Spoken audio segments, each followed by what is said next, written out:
Hello and welcome to a University of Calgary webinar. Today's topic is People's Power and the Collective Resistance. We're going to meet our guest in just a moment, but before we do, I want to tell you a little bit about what we're doing here today. So this is a webinar series that showcases summaries of research from our scholars here at the university. We ask you to submit questions as we go. You'll see there's a little box on your screen. Just pop in as many questions as you like and we'll try to answer as many as we can over the course of the next hour. There's a lot of resources that come with this one, so check the resources link if you have any questions. We're going to be talking about things that are in that resources link as we go. Also at the end of the webinar, please just take a second to fill out our survey. We'd like to get your feedback to see how we're doing, if you have any ideas for us. And also, in case you have to bail early and you can't sit with us for the next hour, don't worry, because very soon we will be sending out a link that has this entire presentation, the resources, and everything that you may miss. So that's the housekeeping. Now I'd like to welcome our guest, Dr. Liza Lorenzetti. She is I better change the slide. I'm getting all ahead of myself here. I'm so excited to talk to you. Thank you, Jennifer. She's an assistant professor here at the Faculty of Social Work. Thank you very much for coming and being with us today. We know a little bit about Lisa there. You can read on her bio, but before we dive in completely, we want to learn a little bit about who is out there.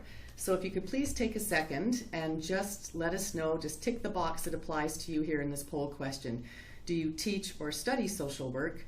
Do you have a job in social work? Are you an activist? Do you want to be an activist? Or are you just someone who wants to learn more about activism, which is certainly a lot of folks are in that boat these days. So we'll give everyone a second to click the appropriate box and see who we've got. All right, so we've got a lot of people who are here today, Lisa, just to learn more about activism. Well, you've come to the right place. And then it looks like we've got a pretty good split there between people who teach or study social work, have a job in social work, are already working as an activist. There you have it. So thank you everyone for taking the time to fill out that poll question. That gives us a lot of good information about who we're speaking with today. Mm-hmm. Okay, so Lisa, over to you. I know that you want to start the presentation today with a very important acknowledgement. Yes, thank you so much, and I'm honored to be here today to share a little bit about myself and some stories about my experiences, life experiences. And before I start, I would like to acknowledge that we are on traditional Blackfoot land and land of Treaty 7 people, Métis Nation 3. And this is, for me, is a very important, not just acknowledging, but also, putting this in context of our work in reconciliation and 94 calls to action. And so thank you for having me here today, and just liking to thank the people of Treaty 7 for allowing me to present. Wonderful. And so, yes, and it's an exciting time. I'm kind of riveted by the fact that there's 72 people that just want to learn more, or 72%. Of our people here today. So that's exciting for me. Oftentimes in social work, we do talk to ourselves quite a bit, and it's great to sort of branch out and share with others. So I'd like to, Jennifer did introduce me a little bit about myself as assistant professor, and a bit about where I was born, which is in Quebec, Mohawk, Ginikaha territory. But this slide is a little bit more about myself, which I call life and community, because it's really important to me to acknowledge the people that I live with, the people that I organize with. Up on the top left is my family, a picture of my family. We're an intercultural family, multi-faith family. Below on the left is the Men's Action Network, Alberta Men's Network, which I'll be talking about a bit today, which is a violence prevention network. And we're at Blackfoot Crossing doing some of our planning and doing some relational work together. In the middle is I brought all my communities together, and we'll be doing a little activity about bringing our communities together, but I brought all my communities together, my daughter's school community and a lot of my friends, to host a fundraiser for Nepal after the earthquake that occurred, and we sold muffins. You see all this delicious food. I didn't bake any of them. I'm just the organizer. Over to your right is my partner on your left, and very close friends at the top at Pride. And then the final photo that I wanted to show is our group planning and organizing over pie. Food is a really important connector in community, and that we always have food with us. And so when we talk about life in community, we talk about life in relationship. And I just wanted to share a really important quote, which has really bolstered my work. This is a quote by Chief Saddle, who was a chief of the Squamish and Duwamish nations. And just read it because it's so important. Humankind has not woven the web of life. We are but one thread within it. Whatever we do to the web, we do to ourselves. All things are bound together, and all things connect. Well, that's powerful. Hey? Yeah, it's a very powerful quote. And for me, it's never been so evident as in our time right now, the time of climate crisis, the time where youth are standing up, not just in Europe, but throughout the world, and saying, do something. We are part of that web of life, and I think we're seeing that and contending with that in a way that we've never seen before. So I just wanted to share that with our audiences. It's kind of a good setup for, I think, a lot of the stuff that we're going to be talking about. It really is. Yeah. It really is.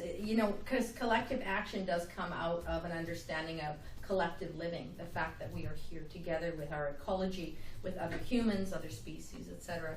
And so for me, something else about myself, my roots being brought up in Quebec from Italian heritage, but in Quebec taught me about the importance of collective organizing. It was funny, just a quick story, when they wanted to change Park Avenue, so anyone from Quebec or Montreal might know that, people just rally together. No, we're not going to change that street, or yes, we want this. And so Quebec, there's a lot of what we call agitation, which is a good thing, right? The idea that people have a voice and have a say. And so this is a photo during the class movement of 2012. I was part of that movement. That was, if anyone remembers, the Les Carrés Rouges, the red squares. You're wearing red today. Maybe that's for the reason. That's a coincidence. I was going to say, I have some squares still at home. Yeah. And so I was part of that movement. And the idea that, started from students around tuition hikes. And right. This was something actually that was happening all over Canada, but turned into more than that. Turned into an idea of people's rights and democratization, and we saw the Jean Charest government bring in this law that I think it was Bill 78, if I remember correctly, around not being able to gather in protest. And so you can imagine that went over really well in Quebec, so people even gathered further. Even more, yeah. And sang, if I remember the chant correctly, Nous sommes plus que 50, which means Jean Charest, we're more than 50 here. And so the idea was that people wanted to get together, they needed to get together. And it also made me think, when we talk about, some people think, especially in social work, what's the purpose of collective action? Maybe it's not professional. In social work, we think like, going out to the streets, what is that all about? Well, then when we look at governments across the world, even here, one of the first things that goes in a dictatorship is the right to gather. So it is a powerful thing. Mm-hmm. It is a very powerful thing. And recently, Quebec Sunday night, we saw a different movement around laïcité, the religious freedoms, and which is very concerning to people like myself, what's happening in Quebec today, and I think we're going to see a lot more of that. Mm-hmm. So another story. And so moving from the roots of collective existence, I just wanted to share this question. It's a question that I've been thinking about for quite some time in my work and my life, is, then I call this slide, questioning the supremacy of individualism as healthy for human existence. And we see everywhere how the individual is lauded, as the heroic standalone wolf, the most successful. We individual success is something that's almost bred into us, even through our education system. So I'm showing this picture. It was called Calgary's largest anti-war rally. It was before the invasion of Iraq, which actually Canada did not participate in, actively, although we did participate in other ways. And the rally picture is, there's me in there. Yeah, you're one of the individuals. You may not recognize me. I had a little change of hair color recently, but I'm with a megaphone in the middle. And I found this photo actually in a coffee shop, the Purple Perk on 4th Street and 4th Avenue, mm-hmm. or 4th Street downtown. Yeah. And I said, okay, that's us, and it said that thousands of people took to the street. It was quite impressive. I knew a lot of people who attended, a lot of people who wanted things to change. And, when you look at that picture, you can think, well, wow, that's massive protest, and there's these great leaders standing in front. But there's a backstory. The backstory is what I want to talk about. And that's the story of collective work that often happens unrecognized. Collective organizing from people who care about things, but may not be your standalone wolf or the person that you see up there. And that happened in 2001, before the bombs landed in Afghanistan, when some of us were very worried about what was going to happen. What was going to happen to our world, we were against the idea of throwing bombs in Afghanistan, and there was a baker, many of us were talking, like, what should we do? And there was a baker also on 4th Street who decided to put some posters up calling for a rally. This was a young person who had never done organizing before, but felt concerned, right? And so we said, wow, someone's already doing something. So, a group of us turned up. There was a whole 12, very different from what you see here, 12 people. And, we had a conversation. We were in front of Memorial Park. We had our signs, we don't think it's a good idea, no to war, this kind of thing. And people insulted us. In fact, there was lots of people angry, right? It was a time of real polarization, which we still see today. Yeah. And even I remember somebody yelling at us saying, if you didn't want a war, you should not have bombed the Trade Center. And I remember saying, well, we didn't do that. Like, we don't support that. None of us. But that was the beginning of the polarized rhetoric that we saw, which would come after that. And so from those 11 or 12 people, without much impact at all and kind of being insulted and feeling demoralized, it took many years of organizing to get to the place where we see this photo hanging in a really nice coffee shop on 4th Street. And so the idea for me is that it wasn't an individual that did that. It was a series of conversations in communities and reflections in groups and as people to lead to those types of movements. And I think that that's the core of what we do. And so related to that, and around the same time, and I do love Maud Barlow. I follow Maud Barlow's work. Maud released a book called Too Close for Comfort, and we were laughing about that the other day, thinking, wow, the beaver seems to be even smaller than it was back then, and the eagle larger, and I don't think that we're very comfortable or close right now. And so, what does that mean? But Maud identified what she called 4 great questions of our time. And I think these questions are still relevant today. They still matter, and they're part of, I think, even increasingly, we see the wealth inequity just growing at leaps and bounds. In 2016, Oxfam put out a report called Having It All and Wanting More, right? And that was about Canadian wealth. And if you look even now, it's much different than what it has been. We see the proliferation of weaponry, right? And particularly to what we call quote-unquote developing nations, right? Proxy wars. We see Canada is actually the 7th largest armament dealer to what we call quote-unquote third world countries. And so what does that mean, right? We see increases in what we call dehumanization and violence. And I reflect on the shooting at a Quebec mosque in Sainte-Foy as an example of something that we thought, okay, this doesn't happen in Canada, but it does.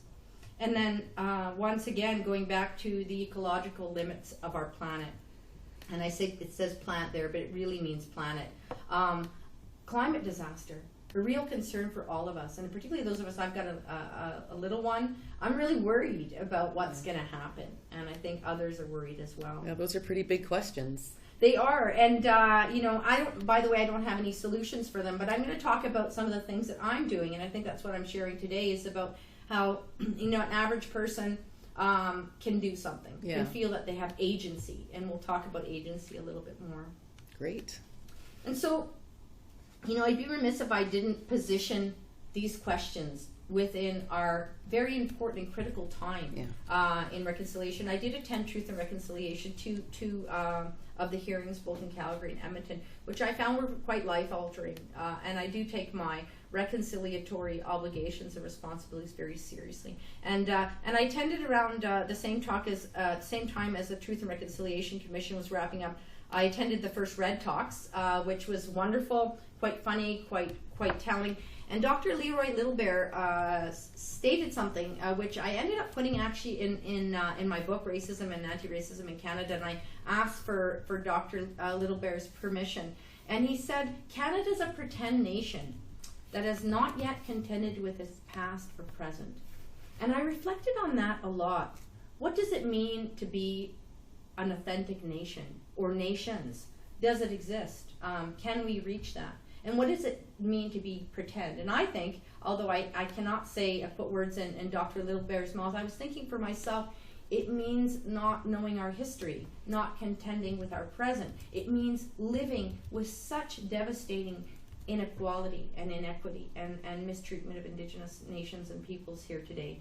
And so when I think about becoming authentic or real, it means not being pretend. And so I really like that quote. I hope that people will reflect on that. Yeah, as lots well. of food for thought in that one as well. You pick some great quotes, I must say. Yeah, I do like those things. They, Yeah. they do drive me. They keep me going. Yeah. And so that leads me to the next thing I've been thinking about a lot. And I do teach a lot about the concept of inevitability. And I bumped into this concept when I was reading some of Paulo Freire's work, Pedagogy of the Oppressed. And Freire notes that inevitability, the sense of inevitability, is something that locks inequity in place. The idea that things have always been that way or will always be that way. Rich people get richer.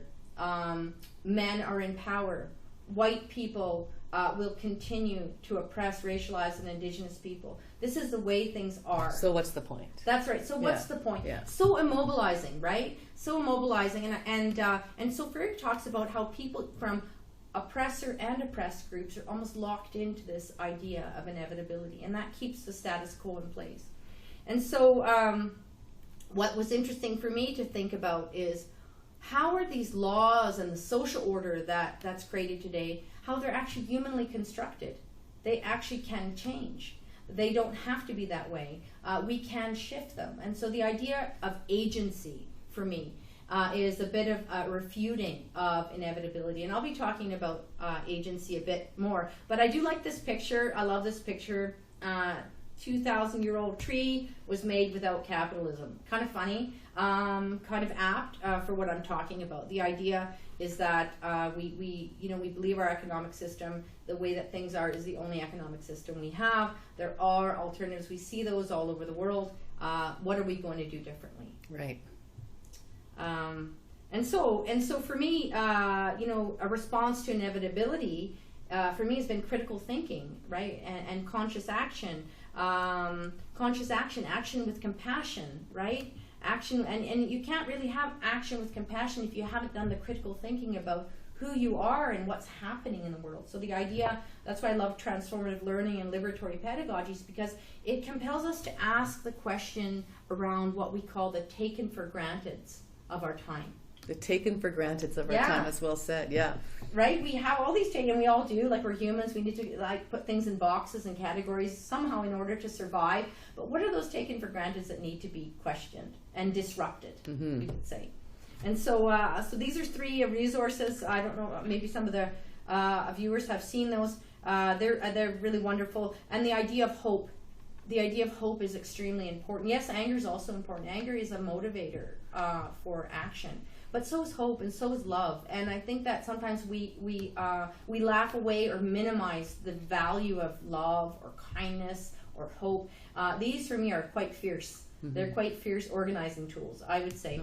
And just before I switch slides, I'd just like to speak out this quote. This quote is, "Seeing oneself as part of a larger social fabric of responsibility provides the impetus for people to consider how the exercise of their individual agency affects the world and the people in it." So individual agency is a good thing. I'm not saying individualism is a bad thing, but individual with consideration of the collective. That's how we're actually made to live, right? We're made to live that way, and scientists will say that.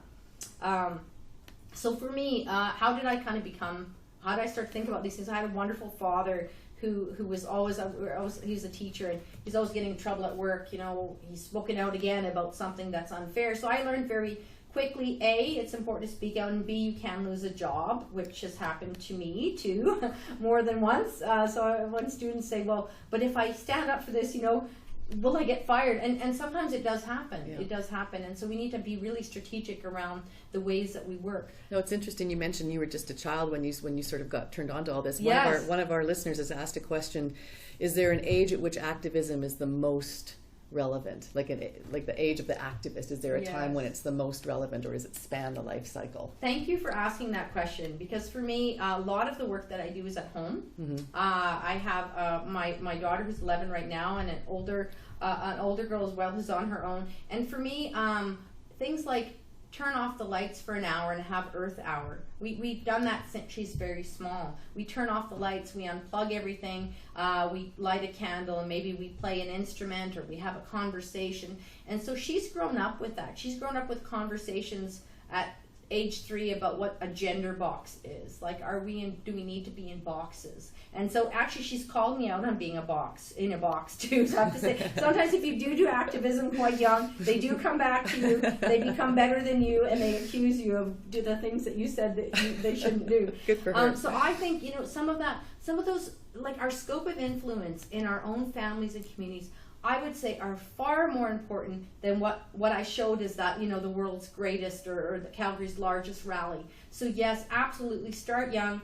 Some of the things that I did, I just have to talk, I'm so passionate about this, by the way, I could do a whole conversation about that, is I even started changing the genders of the animals in books that I was reading to my daughter before she could read, because I saw that most of them were male.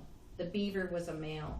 The deer was a male. It was stories about boys.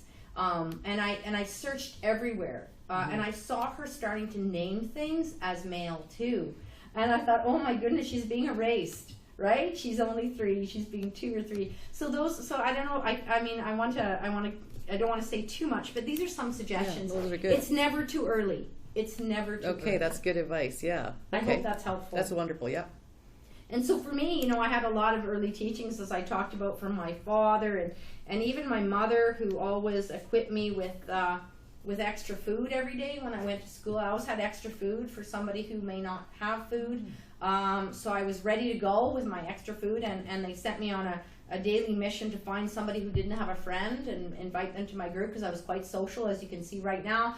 So those were early teachings for me, which I would say definitely impacted the way that I live today. But when I was so I did my undergrad at McGill, and I was thinking, wow, it was such a busy time. Like, it was such a time for me of and I don't know, maybe there's always times like that, but time of reflection was the sort of 1989 and 1990, and I first joined the anti-apartheid movement. I became very active in the anti-apartheid movement, and very active in McGill's Southern Africa Committee and the ANC support committee that was running in Canada at the time. And when Nelson Mandela was released from jail after 27 years, I was in a McGill residence in front of this big old TV, because of course we didn't have anything, and just tears flowing, thinking, wow, like, I can't believe this happened. And we had done so many actions. We had infiltrated ourselves into Shell's annual general meeting, because they were supporting fueling apartheid. And I just thought, this is an immovable beast. And when Nelson Mandela walked out, it was I'm saying it was my victory too.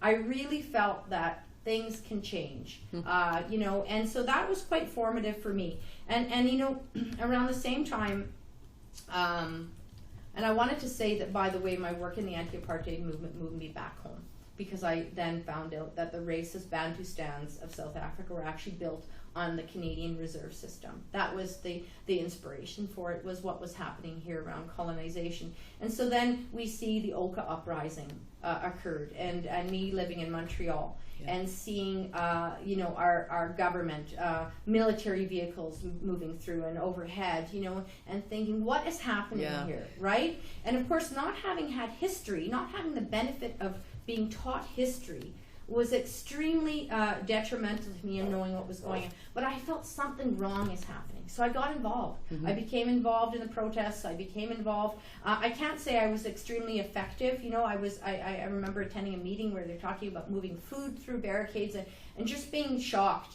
and wanting to support, but not quite knowing what I was doing. But definitely it did impact. It started me off on my journey. I would say the journey that I'm still on today around what we call reconciliation. So that was quite formative for me. And then a third experience was, for those who of my age maybe would know this more, is the murder of women in École Polytechnique at Université de Montréal. And so I was a student at the time as well. And after the women were killed, we just couldn't believe that women would be killed because they're women. This was like mind-boggling for me at 19 years old. And then there was a call out to take the campus back. 2 days, I think it was 2 days after the murders. And there wasn't a lot of media at the time, like we didn't have social media, but there was an idea spread that if we went, there would be a copycat killer. And women would be killed again, and so people were scared. It was really, we were all very frightened. And I was in a girls' dorm, and most of the women did not go. People stayed home, but I went, and it was extremely powerful to go there, to be fearful, to stand in fear with others, and take something back. And so those things really, I would say those were some of my really early formative teachings. Well, it's interesting because you talk about being afraid and going to that, going out anyway. One of our listeners has asked a question about the concept of how you maintain your boundaries and your self-care, because different people in that dorm would have had different boundaries. Different people would have had different levels of being able to go out to that thing. Other people may have had to stay back for their own self-care. Absolutely. And I think that's really important. And I mean, there's two really good questions here. One is on boundaries and one is on self-care. And so it's funny you talk about self-care. I spent half the night trying to make ganache cupcakes for my daughter's cupcake competition. So I'm looking pretty tired today. But another time, that for me was self-care. It was really fun and enjoyable. But I think boundaries will be different for different people. What worries me sometimes about boundaries is that we encroach boundaries upon ourselves even more than we have to, out of fear, out of differentiation. And so sometimes we put boundaries where boundaries don't need to be. And so I think that's a source of reflection for me is why are those boundaries there? Question them. Are they there? Are they there for self-care? Are they there for community care? What's the relationship between caring for ourselves and being in compassion and community with others? Because I don't think we can be too healthy if we're just thinking about ourselves. Right. I don't think we're okay with this amount of inequity and poverty. Like for instance, we have over 100 reserves that have either water advisories or unclean water, dangerous water. As a mother, I open my tap to give my daughter water. I think about what's happening in Indigenous nations. And so I think for me, boundaries is more than what we call it. So I just question what that means. That's a great first start, though, to just stop and going back to that inevitability. Don't just accept, these are it's not safe to go out. Stop and think about it and question it. And interesting. Thank you. Important for social work, by the way, if there's social workers in the audience. Sometimes we put all these things called professional boundaries, but I think in some way it's just a way to separate ourselves from people who are part of our community. So that would be that's something I teach about and talk about in class. And so I'm curious, any other questions? I've got lots here, so I've got another one here that actually also fits into what we were just talking about. Someone's wanting to ask you, how do you view the interplay between activism and optimism? Do you need to be an optimist to be an activist? That's so funny. Well, I don't know if you need to be, but I'm definitely one. And it's funny because they used to call me naive and young, naive, and optimistic, right? So that was sort of something that happened to me quite a bit. You're young and you don't get it. That's why you're so optimistic. You don't see the world. And I used to laugh back then. And now, by the way, they don't say young anymore. But and people are afraid as women get into their age of experience, which I am now. I just turned 50. Really excited. Congratulations! About that. Thank you so much.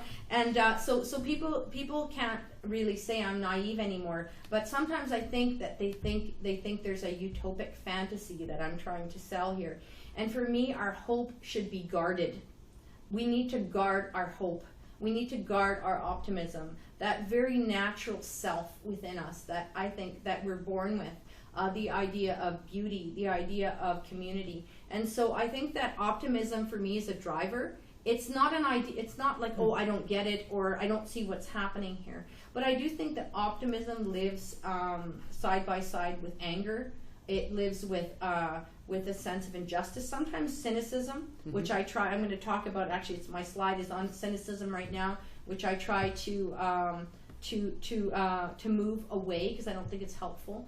And I think it depends on your life and your life experiences and your identities and social location. If your community is constantly being affronted by injustice, it's really hard to be optimistic and have hope. So we need to respect where people are coming from. Which leads really well into one more question, and then we'll get you back on your please. slides, Yeah, and then we'll come back to some more questions in a few minutes. But someone else is asking, can self-preservation be seen as a form of resistance and protest in relation to one's power, privilege, and oppression? Yeah, that's a big question. Wonderful question. Yeah. It reminds me. So I'm with the Canadian Association of Social Work Education and Women's Caucus, and we hosted a conversation last year about that same topic, and it was led by a social worker, a very close friend of mine, social worker Lemlem Haile, who's doing a lot of work. We're doing a lot of work on this anti-racism, anti-colonization learning project, and she hosted the workshop called Self-Care When Dealing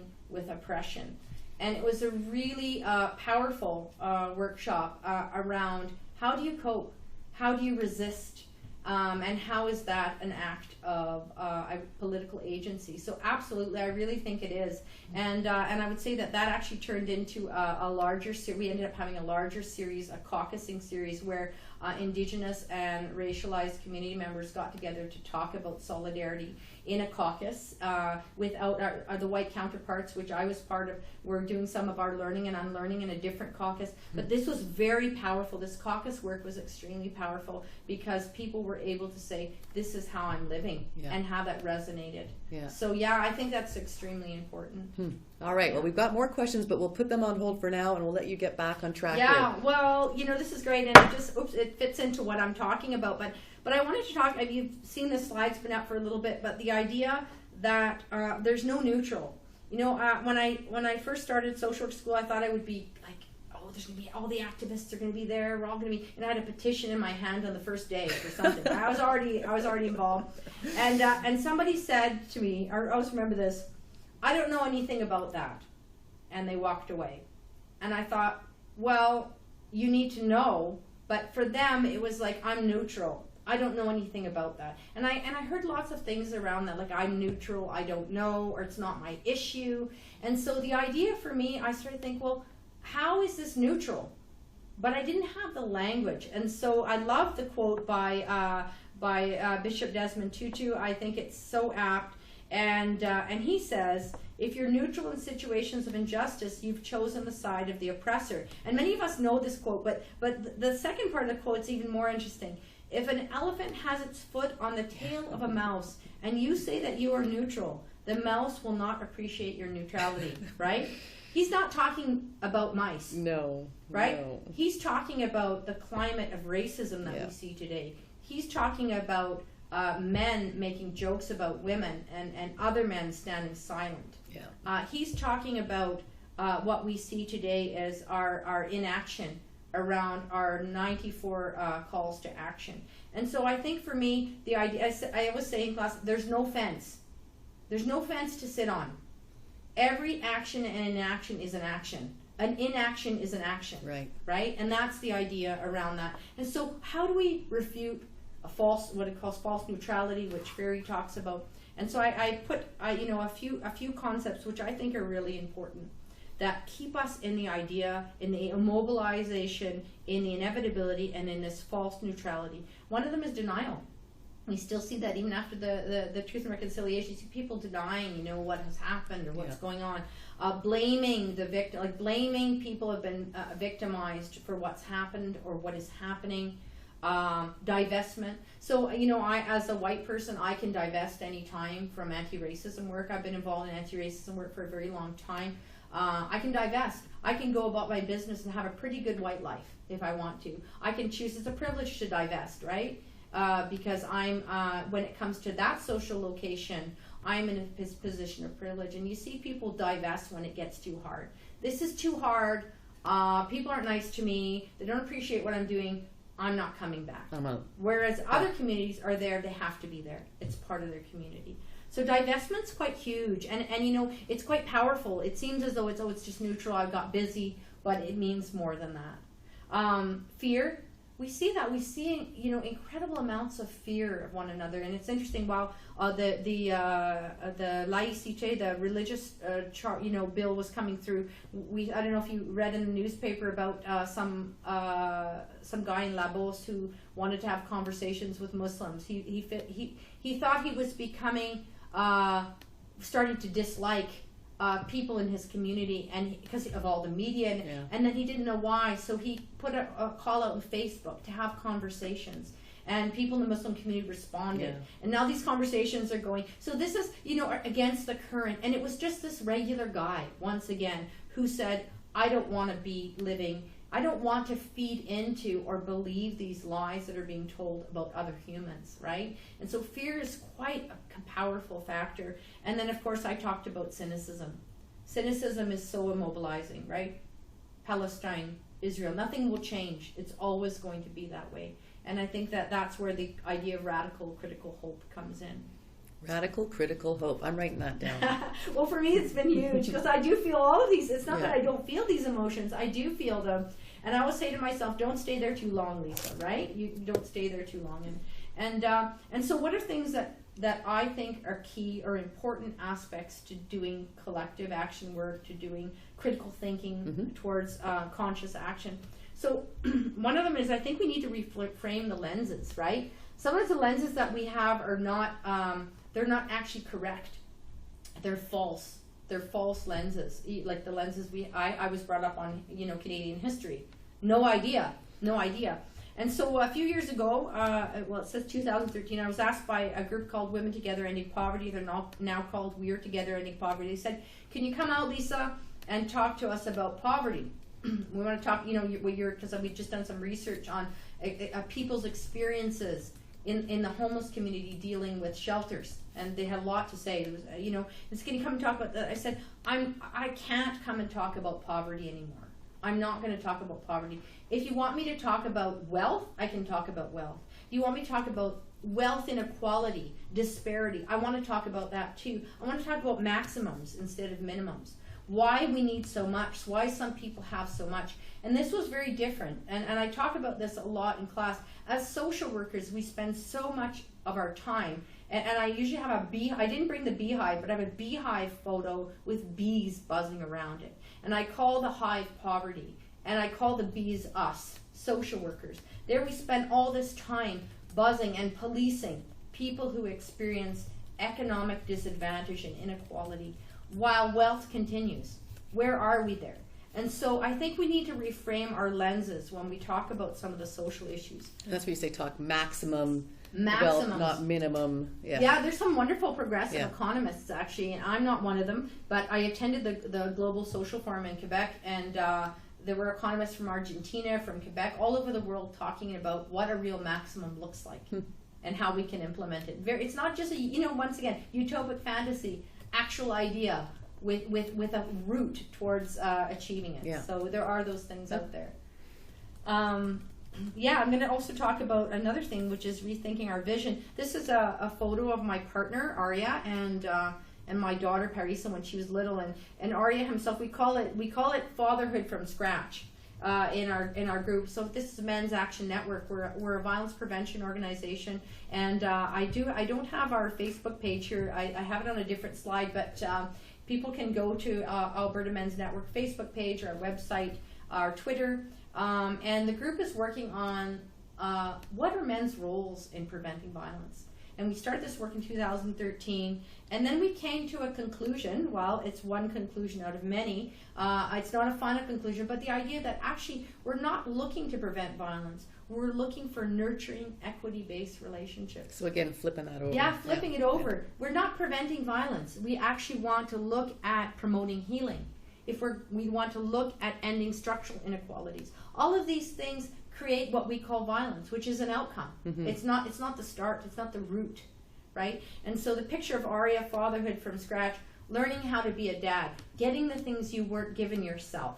And a lot of the men in the group talk about that. They're like, I didn't get this. I didn't get these love and hugs.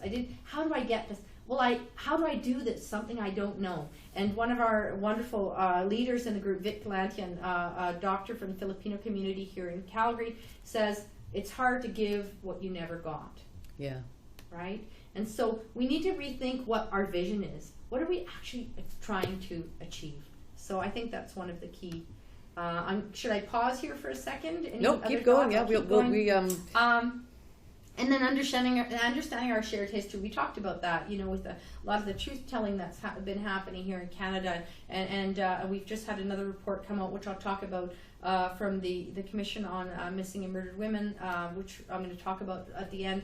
But this is a photo of my father, who I talked about earlier on, who has passed on. And so he talked a lot to my little one about the need to be trustworthy to other people. And our purpose here, and he always used to say, our purpose in the world is to be kind and help one another. Very simple, very simple. And so now she's been very involved. We just hosted a fundraiser for girls to go to school in Pakistan. If anyone's interested in that, please contact me. I'm on that group. But my daughter and a daughter of my good friend and colleague at the Faculty of Social Work, Amir Jamal, they led that. They led that on Friday night. They led the fundraiser to fund girls to go to school in Pakistan. And I credit my father with some of those teachings. Becoming trustworthy. What does it mean to be a trustworthy person? Is it more important than a successful person? What is it that we're looking for, in the world? And I think these are some of the questions that I like to think about. And if we're trustworthy, it means we explicitly adopt a theory of knowledge, which means we are honest about who we are, what our biases and intentions are. And that's how people get to know us, right? And that for me, are some of the foregrounds for what we call taking conscious action. And back to my inevitability idea, which Martin Luther King just, human progress never rolls in on the wheels of inevitability, right? If we just think, oh, this is the way it is, and I wanted to say, it's not heroic to look back in time and say things were wrong then. The question is, what needs to change now, and how are we part of it? How will we be judged in the future? And so Martin Luther King's quote is very telling for us in today's day and age. It's always telling. Well, let me ask you a couple of questions now. I knew this was going to happen, that we were going to have Yes. more to talk about than we have time to talk about. But that before we have I know you're going to get to some specific steps about how to actually organize and that sort of thing. We want to ask a poll question, but quickly, someone's asking here a little bit about how do we talk about privilege. Someone else is asking, how do you stay grounded, and how do we deal with what is the role of protest in our current society? Wow, such good questions. Yeah. And so privilege, protest. Well, I think maybe I'll start with privilege. For me, I do talk about that a lot. Yeah. I just wrote a chapter for a recent book, the one I referred to, on white privilege. It was very hard to do. It was very, very hard to do, even though I'm teaching on it. I've been working on myself. But I think how we talk about privilege is we talk about ourselves, right? We start with ourselves. And I think that we need to acknowledge, not just acknowledge, okay, I'm white, I'm now a university professor, I have, I'm born in Canada, all these privileges that I do have. It's about how does actually that acknowledgement take form in action. I don't want to hear like a list of privileges that people have. I want to know how we're using those privileges actually to open space for other people, how we're using those privileges to acknowledge what we have and to work against, because even if you don't acknowledge it, you still have the privilege, right? And if you acknowledge it, you still have the privilege. What's the work behind it? So I think that for me, privilege is really about the work. That's where we become trustworthy, is around that. And then staying grounded, well... You've got lots of community. Yeah, we have a lot of people. I mean, a lot of people, people are, I have my mother who keeps me grounded and always reminds me of who I am. And for me, my roots are extremely important. I'm a second generation born settler from Italy, a family that came over after war, a family that came over experiencing great poverty. I know my language. I have relationships with people my story is no different than a lot of people who are coming now, similar stories. And so for me, knowing my story and my history and who I am in community and what we call relational accountability. I am accountable to others because I have relationships. And I think that that's, for me, that's what keeps me grounded. I'm not standing on my own. Right. Right. And quickly, the role of protest, and then we're going to go directly to a poll question that will talk a Yes. little bit about different forms of protest. Yeah, that's really good. Well, I think that it's interesting how protest is often ridiculed.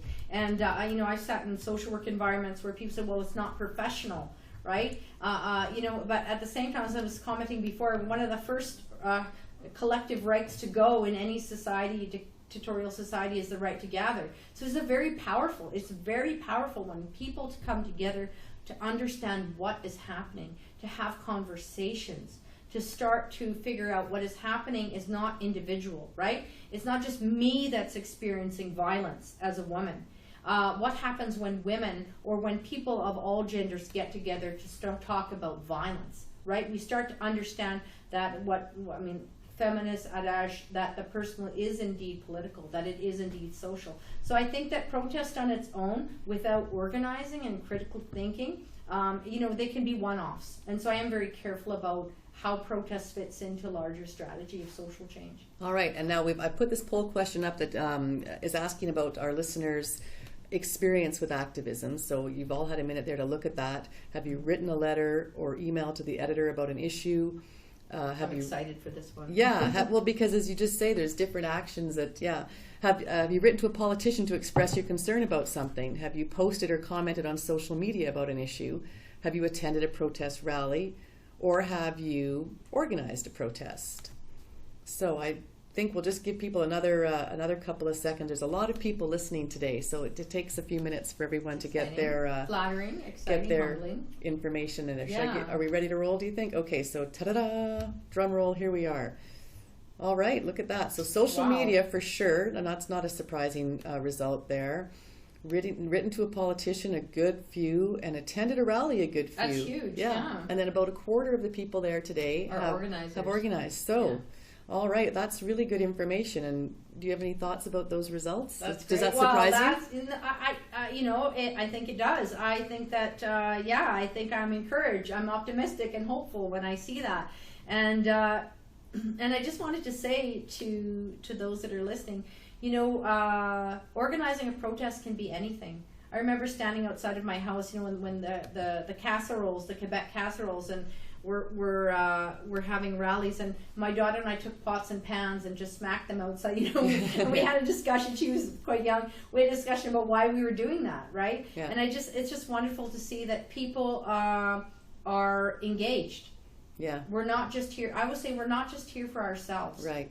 We're not just here for ourselves. Now, I know we have a few examples of some recent actions here on campus, and then we're going to get into a few solid tips. So we've got about 12 minutes left. Not a lot of time, so I'm going to, I really could talk for hours. I know, we could listen for hours too, I think. Thank you so much. Before the Supreme Court, we saw that, the case of the horrific abuse and I would say systemic structural violence against Cindy Gladue, and the social work faculty and students and community took this on as an important conversation. We hosted this conversation in December while the court had started and was deliberating.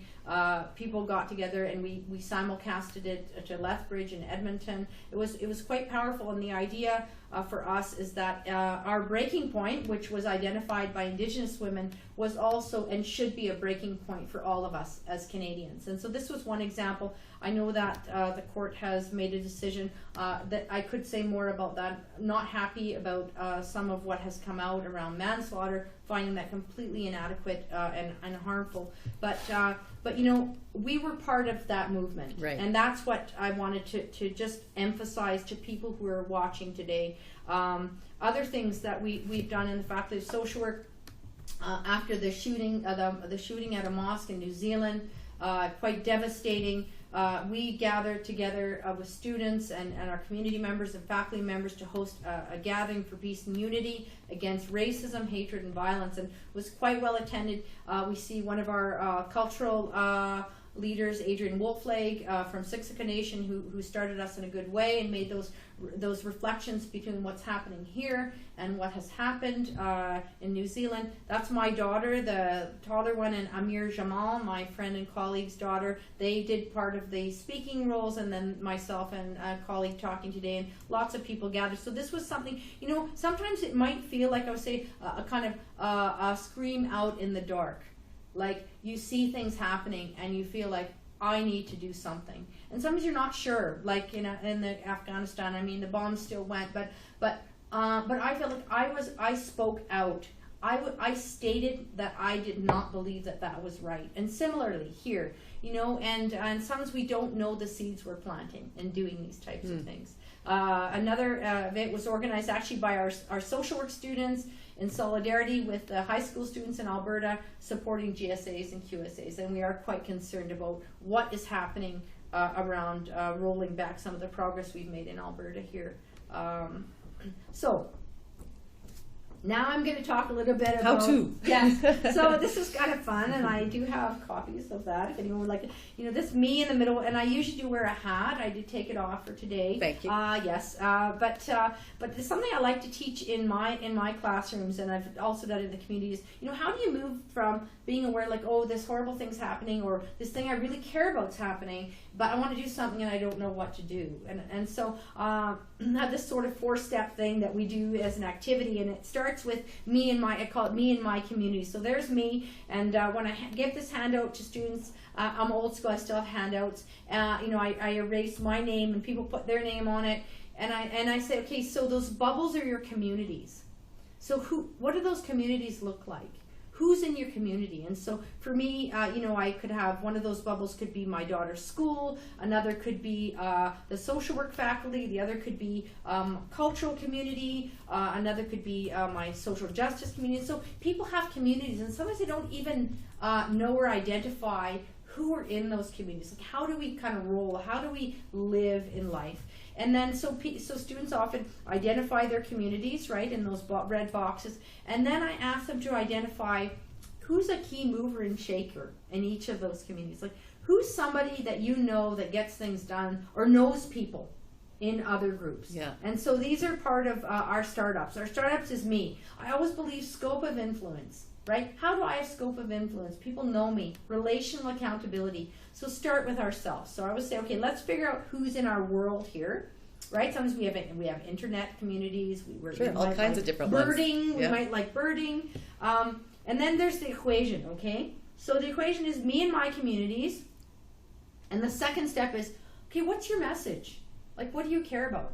Right? What is it right now that you think is really important that people should do something about? Right? Or what do you want to see done? So first, identifying the message is really important. It could be a message of one people, it could be a collective message, but we need to have a message. It can't just be, oh, things are so horrible right now. You I have don't to be like specific. it. Right? Yeah. What can we do? Yeah. And then step 3 is, okay, so you've identified your communities, but how do they relate to one another? And social network theory, right? That comes from network theory, comes from math. We get good stuff from all kinds of disciplines. And so the idea is, who's in your network? And who are the leaders? And how are they connected? So I have everybody draw these kind of, which had 3D kind of mapping, but these arrows between and among communities. Like, how does my daughter's school age community relate to my social work faculty, relate to, right, those things. And so it's surprising sometimes how people either have relationships in their communities and sometimes don't. Yeah. Sometimes don't. It's like, oh no, these are my bowling friends. They don't know anybody from my family. Bowling friends stay over there. Right? Yeah. And so that's part of the self-investigation. And then finally, the step 4 is the method. So how do these communities, or how do these people in communities communicate? What's the best message? Sometimes, I was on Facebook for a really long time. I haven't been there for months because I became overwhelmed. But I use Facebook a lot to get my messages out to people and connect people around issues I was doing. Say, like the Nepal fundraiser that I brought up. All my communities came together, right? Yeah. People with all kinds of skills and interests were together.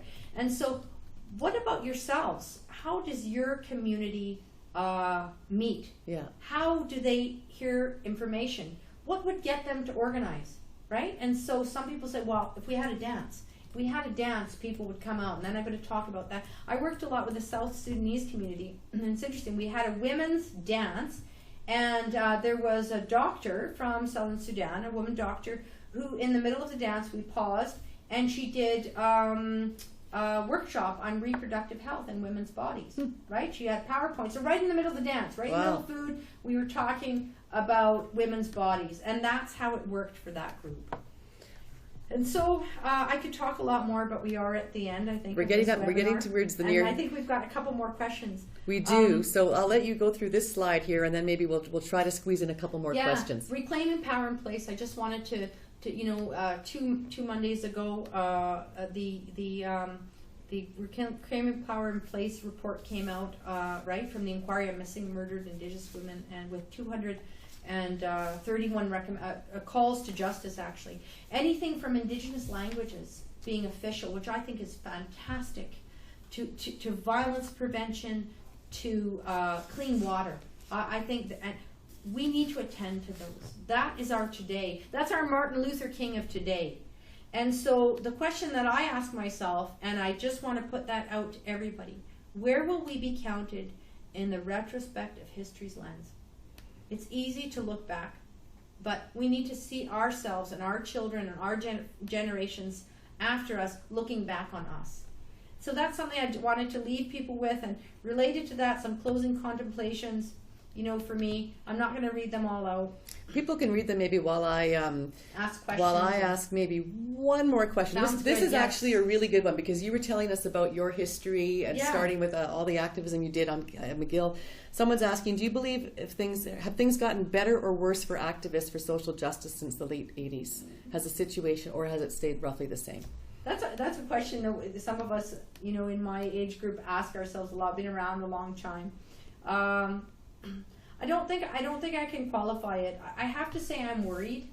I am worried about what's happening. I'm worried to the extent of what's happening, and how technology can be used for as a powerful force, and as something that's quite damaging. Good and bad, right? You were talking about Facebook groups, and you're getting into your communities, but there's the other side of that is. I am worried. Although I don't believe in nationalism, I am worried about the dissolution of nation states that become corporate global states. I am concerned about the premise. Sometimes in our most ironic moments, we say, "Oh, we should be voting for CEOs instead of prime ministers and premiers," which worries me. So I think that I do have a lot of worries. I don't think I have an answer to the question about better or worse. I just know I'm here now, so I need to do something. Maybe that's a simple answer, but I think it's the answer that in my deepest despair moments that brings me back out to do the things that I need to do. That's great, and I know we've got a slide here now with how people can reach you and some of the other places to find some of your work. And again, we have a ton of resources on the link here that people can find. I'm sorry that we didn't get to all the questions. We had a lot of questions coming in, and you have so much good information to offer and so much experience. So we're really grateful that you made the time to come today and share some of that with us. I wish we had another hour or two. So thank you very much, Lisa, for coming. And we'll be sending this slide out, or this link out to everybody right away, so that everyone can sort of follow along and find your resources, find Lisa's contact information. Thank you to everybody who asked questions. I'm sorry we didn't get to all of them. Please take a second to fill out the survey here as we wind up the webinar. And while you're at it, sign up for some other webinars. We have a whole whack of them. We have a whole whack of ebooks that you can download. And we have a lot of videos that talk about the outcomes of our scholars' research. And you can find a lot of them right there at ucalgary.ca/explore. So we want to thank you again for tuning in today, and our next webinar is coming up next week. Goodness, is it the end of June already? And this one is also very pertinent, elections in the digital age. It's a really spoiler alert, it's going to be really good as well. If people out there, or if you too have ideas about other webinar topics, please send them to us, because we would like to like to hear what they are and like to explore some more. Now, I'm just going to leave everybody here with this. Don't worry, you're not going to have to write this down really quickly, because this will come when we send out the link to everybody who's listening. You'll find all these references there, but I wanted to let you know that they were here, so to look for them when you do get your link. So again, thank you very much, Liza Lorenzetti, for joining us today and sharing some of your experience and wisdom with us. This has been a University of Calgary webinar. My name's Jennifer Alford. We'll see you next time. Thank you, everyone. Thank you.